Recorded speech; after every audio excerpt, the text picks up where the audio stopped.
A win is a win is a win. And we need to celebrate all the wins for the queer community, whether it directly or indirectly affects us. That's why we're excited to share the great news about transgender members of the community. We hope you'll be inspired. We certainly were. You're listening to Queer Money episode number 353, and today we're sharing the great news about transgender wages. Now on with the show. Hey, are you sitting down for this? According to the Motley Fool Debt-Free Guys LGBTQ Money Study, 38% of transgender respondents reported earning six figures or more. Wow, well, that is so contrary. Right. And what was crazy about this, we shared this recently at Out and Equal with 4,000 people in attendance, and the audience cheered when they heard about this. Of course. Now, what's interesting is this is an outlier to a lot of the data that we're used to hearing. A lot of data about the trans community oftentimes reports that things like almost a third of transgender Americans live below the poverty line, or that trans people are 4 times more likely to live on less than $10,000 a year, both of which are exacerbated, especially for people of color. All this while 47% of trans folks, more than the general population, report having a college degree or higher. So what's going on with this contrary data that is actually potentially really good news for our community? Exactly. As we shared with Gabby Dunn on her podcast, Bad with Money, more research is needed, but a deeper dive into the data shows that the number is being influenced by older white trans women.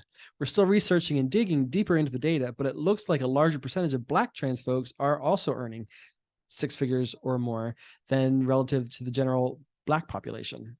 Coupling the growing acceptance of trans people with these particular respondents reaching an income level of 6 figures or more may be creating an opportunity for these trans folks to feel more comfortable coming out. It may mean that these folks who have stayed in the closet for years, maybe even decades, are finally at a place financially and emotionally that they can come out. Yeah, so there's some good potential signs that we're seeing from this data that's sort of an outlier relative to most of the data that we see about the community. But progress never feels fast enough, and It's not. And much more progress is needed. Much, much more. But we have to take the positive signs when we get them. Yeah, exactly.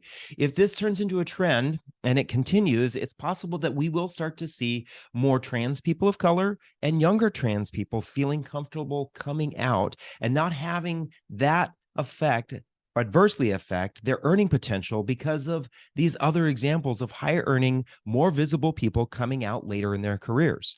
So what should we do with this information? 2 things. The first is we need to continue doing research and, more importantly, talking about the incomes of all queer people, especially trans community. Right. And then we need to think of this as a positive sign, one that we can compound on to spread financial security throughout the queer community. Exactly. So stay tuned for your Queer Money takeaway from this episode. Thank you for listening to another episode of the podcast. Here's your Queer Money bonus episode takeaway. Sometimes you just need to accept the data for what it is and celebrate, right? So whether the Motley Fool Debt-Free Guys LGBTQ Money Study simply shows that 267 of the 702 trans people who were surveyed are earning 6 figures, or it's highlighting a potential growing trend, let's applaud it and do what we can to either make it true or make it continue and spread. Then join us next Tuesday when we talk with Barbara Sloan of Tip Finance about how even service industry professionals can reach financial security. It's a great episode that you won't want to miss, especially if you're currently in the service industry. Thanks and have a great weekend.